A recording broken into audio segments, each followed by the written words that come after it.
My interview on cold calling caused such a flurry. It was unbelievable the responses that I got. Like you, I've heard all the so-called experts say that cold calling is dead and it's so last century. Well, let me ask you this question. If that's true, why are there hundreds thousands of businesses that still require their reps to cold call? Heck, I cold call every day. As your personal YouTube sales coach, I'd never tell you to only do networking. No, you've got a whole arsenal of prospecting tools. Use every one of them. None of them are dead. And right after this, I'm going to tell you the real truth about cold calling and how you can make money doing it.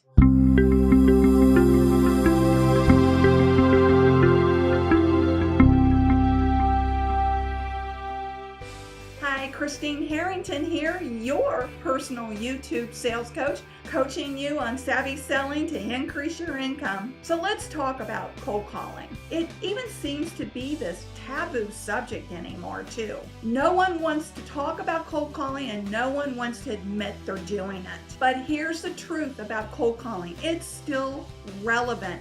You just have to remember it's a numbers game, just like anything else. Yes, I still cold call, and yes, I still hear no.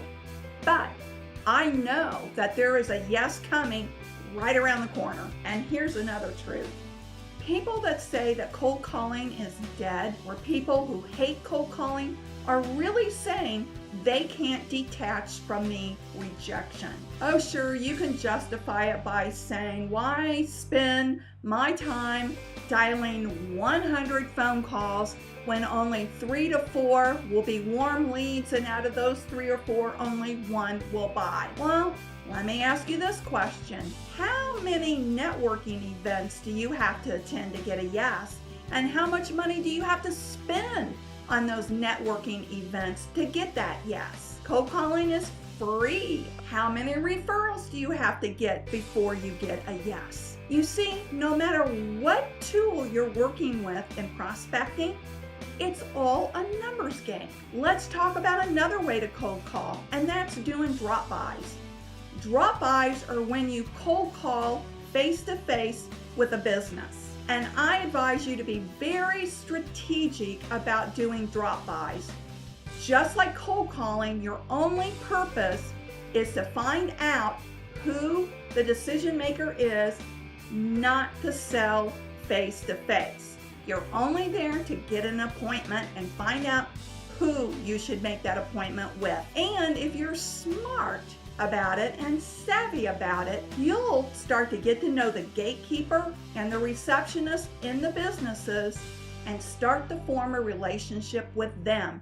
They'll get you in the door faster than anything. And don't forget to get the decision maker's email address from the receptionist. Now, often when you're making cold calls over the phone, you get voicemail. For me, it's about 88% of the time I get voicemail. So you have to be prepared with a strategic voicemail message. Here's an example of one that I would leave. Jane, this is Christine Harrington with the Savvy Sales Lady.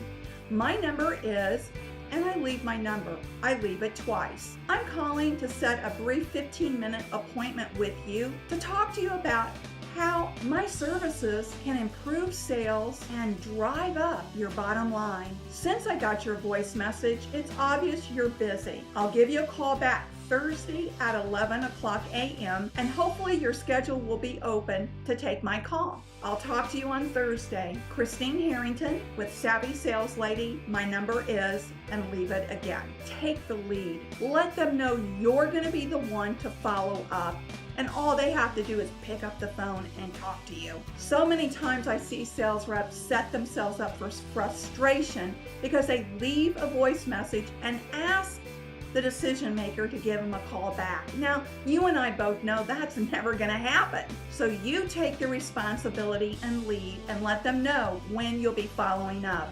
Now, remember when I asked you if you were savvy enough to get the decision maker's email address?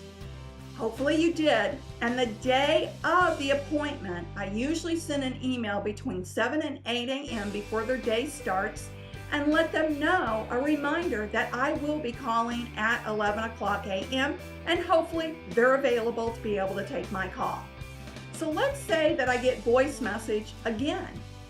Well, okay, I just leave another message and let them know the following week when they can expect my call again. On that day, I follow up again between 7 and 8 a.m. in the morning and let them know I'm giving them a call. See how much easier this is than to leave a message or send an email and expect a response? This is far less frustrating for you and for the prospect. Now, to sum up, be strategic about cold calling. Remember, it's a numbers game, so don't take the rejection personally. Detached from the emotions of the outcome. And remember, cold calling is one tool out of all the tools in your prospecting kit. Use them all. So it's your turn. I have a question for you. What cold calling strategies and tips work for you? Would you leave them in the comment section below so we can all learn from you? And if you're new to my channel, I want to invite you to hit that subscribe button and give me a thumbs up if this video has helped you at all. And remember, sales is a journey. It's not a quick trip around the block. Thanks for watching and make those cold calls. Bye-bye.